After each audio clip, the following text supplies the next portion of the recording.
Hi guys, and welcome back to my channel. Today we're going to talk about our first 6 weeks of homeschool.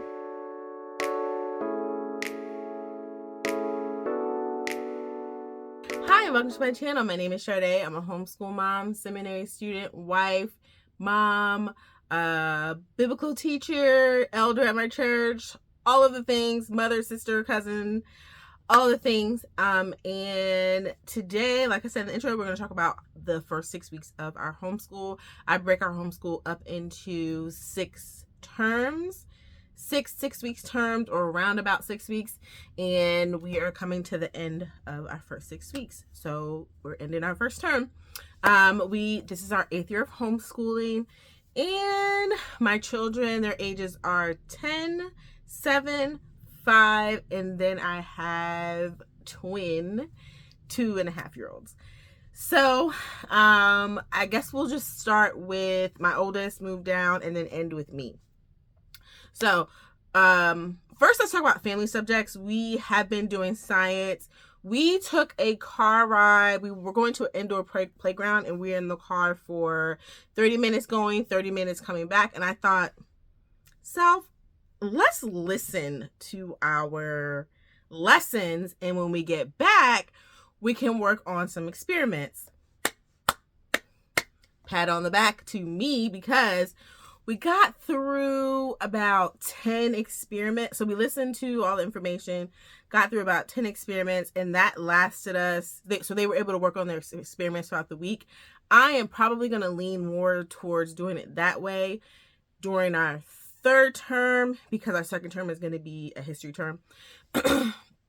During our third term, because I would have started my classes for seminary, and I read a lot for seminary. So any chance that I can kind of put the reading onto someone else, or they can read it themselves, I am very, very happy. We listen to the audio on Hoopla, which is provided through my library. So we get Apologia's Zoology Audible for free. So check that out at your local library if that's something that you're interested in. The kids are loving the experiments. I love that it's very hands-on. I love that it promotes student-led learning, so the book is written to the child, and I love how it points back to God, and not in a weird way.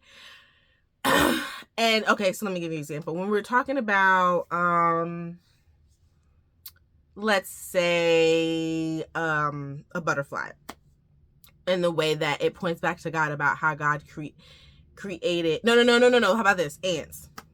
About how ants don't talk, but they release pheromones, and they speak. They that's how they speak to each other, through the pheromones, and how God created them to be, like who they are. And it wasn't like in a, how sometimes some things are like reaching, trying to make a point about God. It's not weird. It's very natural in the way, like, oh, this is a fun fact, but also this is God's creation, and I love it. Okay. We did not do history this term. I break our terms. I break history and science up. So our 6 weeks was science, and then the next 6 weeks our focus will be on history. I do that because if there's a topic that we want to dive into, I'm not someone who buys a lot of books. We go to the library. So if we utilize our public library, and so if we find something that we are interested in, it might take a day or two for the book if we request it, or if I go, or something like that. So we're just kind of in the mindset of, science and how things relate. Or the next 6 weeks will be history, and we are going to be working on, is it Middle Ages? Middle Ages. I haven't started it yet, but the plan is to read all the picture books and do the timeline, and also read books from the perspective of Indigenous, Black people, Chinese, Asian, not just sticking to a very European way of history. So they will get a European history, but also we will be following up like the very next day or even the same day with a topic or a story from from a writer that is not European. Okay. Sorry, I just heard a door open. Yeah, just to provide more diversity. It's not like a we hate white people type thing. It's just we can be inclusive on the way that we are viewing history and the stories that we are receiving and the stories that are being told. So then we are going to my 10-year-old. She's working through Apologia level 3 math, which is, she's almost done that. So we have the 4 right here. She's going to pull that out. I'm hoping that we can get through 4 and 5 this year because she is basically, she's on her own for it unless she needs me. So we're doing like 2 or 3 lessons a day. Boom. She also is working on like kind of like as a warm-up Math Mammoth, the skills practice. So we printed out, I think it's like grade 3 that she's on, and when she finishes that we'll just do grade 4. Now I will say she does prefer the layout of Math with Confidence. She did have a Math with Confidence, like it was like level 2, like a couple of years ago.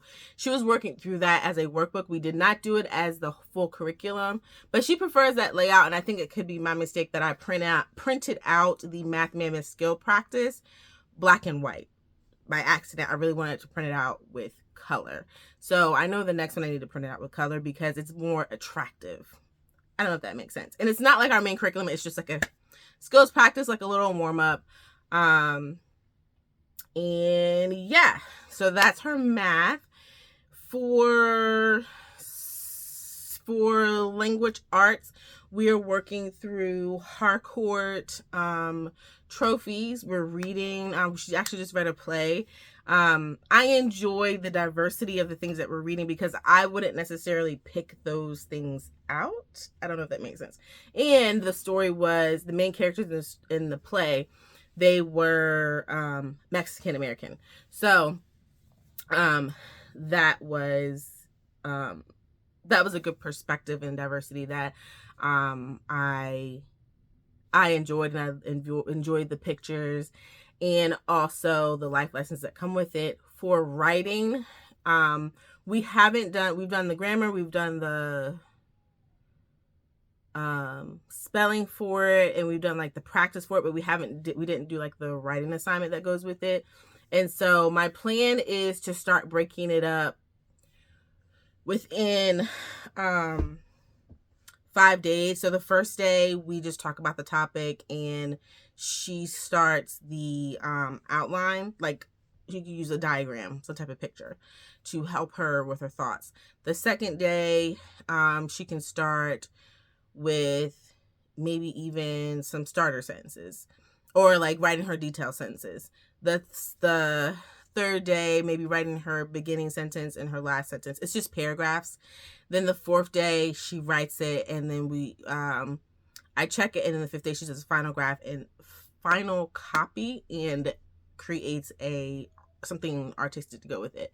So we're gonna break her writing up, which it does take you through 5 days, but it's not the way that I'm going to do it, if that makes sense. And also I do an example with, like we do an example out together. So like it's the story that I'm writing, the paragraph that I'm writing, this is how I would write it, and then she can kind of do her own thing for hers.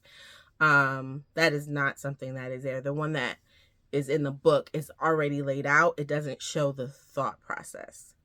I don't know if that makes any sense. If you want more details, I can make a separate video about that, but that's how language arts is going.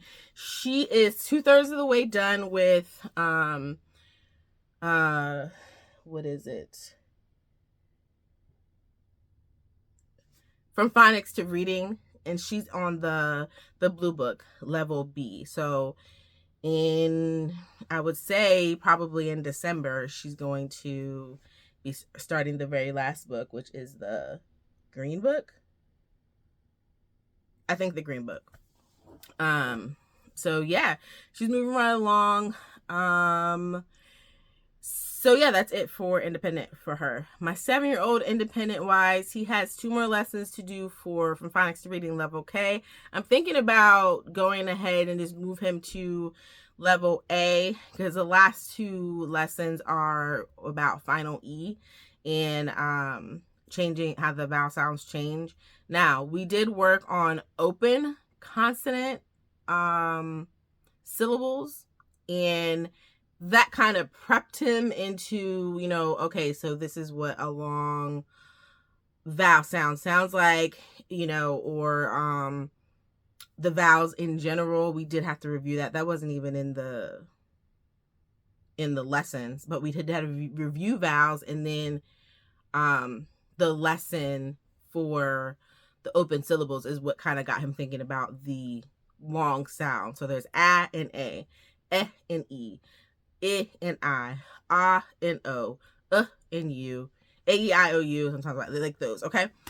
So then, the reason I'm thinking about just moving him to the red book is because the yellow book does it in 2 weeks, and that's the last of the yellow book.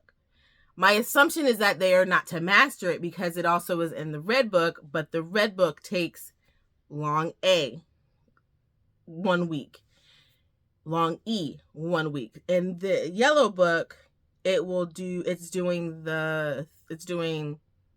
2 or 3 in a week. So I just feel like the red book, he's done with the yellow book. So I might just kind of be pressing the level that he needs. He needs that, taking it week by week with the long A sound and sticking with it, not long A, E, and I in 1 week. Does that make sense? Okay.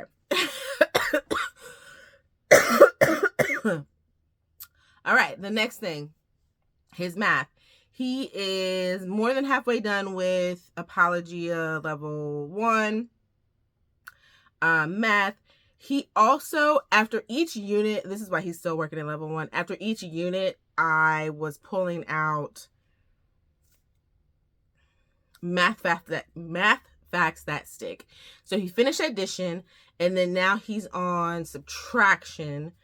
And then after that, we'll probably have to stop a while because he doesn't look at multiplication until 3rd grade. So I would most likely just move my daughter to that one because she's already doing multiplication with Apologia. She's actually, I don't know if it's because of maturity thing, but she's actually doing really well with multiplication. I thought I would have to stop each week to just make sure she's mastering it and remembering it, because if you know, as you go on in math, everything builds. So if you're in the 4th grade and or 5th or 6th grade and they're starting to add in variables and they're talking about multiplication, and you can't multiply, you don't understand that concept, it's going to take you longer to do math. 2, it's going to be more frustrating. And so I don't want that for any of my children's life, for their math curriculum, for their math careers. Then we have my 5-year-old. He is working through level K. He's doing great. It's not even the headache that I had from my 7-year-old to my 5th-year-old. He's just kind of smooth sailing. He is on lesson 5, and I think we wrapped up lesson 5. So when we come back, he'll be starting with lesson 6. And then for math, we're doing Saxon level K. I guess it's because I already did it with my 7-year-old when he was in kindergarten. I'm bored. And so the calendar time, the table time or whatever, it doesn't look like how it is presented in the book, in the teacher's manual. Now we still do it, but we do it kind of like we sing the songs we want to sing. We go out of order, but we're still doing the calendar time, going over days a week, most of the year, counting and all of that. And the lessons, I am doing the lessons, that's fine, but it's the calendar time that's boring to me, not him. He loves it all. And so I like it because they don't have to write, and it's more conceptual than anything, and I like that for kindergarten. Okay, then the twins are twinning. I got lots of sensory bins from them off of Amazon. My mom even bought some, so that's been helpful. And they're just playing. So my girl twin, she enjoys being at the table while I'm teaching. My boy twin does not. He likes to play, and all of that is totally fine. So all of my 7-year-olds and 5-year-olds, like pre-K stuff that they didn't finish, like workbooks and stuff, I just pulled those out and let her, do school. And then also I got some water, paint with water workbooks from the Dollar Tree, and she likes doing those too. She's just there and takes her paintbrush and water and paints, and that's just beautiful. Homeschool is a lot easier when everyone is getting along. So if you have any, tips and tricks on like just sibling rivalry, even with the twins, like when they're getting along, it's great, but when they're not getting along, that's like the one thing that would probably make me send my kids to public school. But also, we really can't now, because in the state of North Carolina, they are allowing teachers and other people to bring guns into the school. Teachers and faculty and like all of that, not kids. But that just scares me. That's a layered and loaded conversation. And so we live in a city in North Carolina, and so I just have no interest in sending them to public school. But if it got that bad, I probably would send my kids to school, because sibling rivalry on the bad days is good. But I have more good days than bad, which is also good, because I prayed and asked God to like help me enjoy motherhood. Last year was not the most fun for me because the twins were very active and moving around, and I'm just thinking like, we can't even get through this and can't do that. We only could homeschool when they were napping. And now this year, the first week was a little tough, because they had to realize, okay, mommy's teaching, but like the other kids need more than just an hour and a half, and they're only sleeping for an hour. So we have to start earlier in the day, because the older kids have after school activities. They do things. They play sports. They're in activities. My daughter's doing art with actual artists. She's playing softball for 2 leagues. My sons are playing baseball and t-ball. Like, so we can't just do an hour of school. That doesn't work for me. And I'm homeschooling my kids for college. And so last year was just very heavy on me. I know I didn't share that last year, but just coming into like the newness and having, like, hindsight is 2020. Like, I really did struggle last year just with motherhood and having twin toddlers. But this year they're 2.5, and we're going to make it do what it do. Either, you could sit here and do school with us, or you can go play. Those are your options. You can sit on my lap or not. And that's another thing too. Like, when it was just Benjamin and the older two, Benjamin would sit on my lap or he would sit by my feet and play. With the twins, there's 2 of them. So both of them want to sit on my lap. And it's like, I still need space to do things. So it's just kind of maneuvering those things. But I will say this year is a lot better. As for me, we are actually, my husband just pulled up to pack the car up, had to get new tires and an oil change, and we are on our way to Florida. So when you see this, we will be doing our thing. So this is like one of the perks of homeschooling, that you can take a vacation, take a break whenever you want. And so our first field trip was supposed to be to a nature preserve just here in Charlotte, do our thing. But we can just go to a nature preserve in Florida. And so we're going to the beach. I don't know if it's going to be like an actual field trip, but there are nature preserves where we are going. My dad lives in an area in Florida that is, the water is clear, the sand is white. It's just going to be lovely. So yeah, we're going to visit my dad, enjoy some time in Florida. We're not going to Disney or anything like that, but who cares when you have like a beach is like a beach that you can enjoy. For seminary, so when we come back, I will be going, my classes will start. And then that also, I guess I should tell you, if my videos kind of are not every week, that's why, because I'll be in seminary. This is also my internship year. So I've always been working at my church. But I am in charge of adult formation, spiritual formation. So it's basically Sunday school. And I'm also in charge of a team of people. And so that's a lot. The kids are in all kinds of activities. That's a lot. The twins, that's a lot. And so I'm going to try not to slack off, but inevitably, if something needs to be let go, it will be YouTube. But I will be back. I will be back. So yeah, that's all I have for you. If you have any questions, leave it down in the comment section. I'll try to answer them to the best of my ability.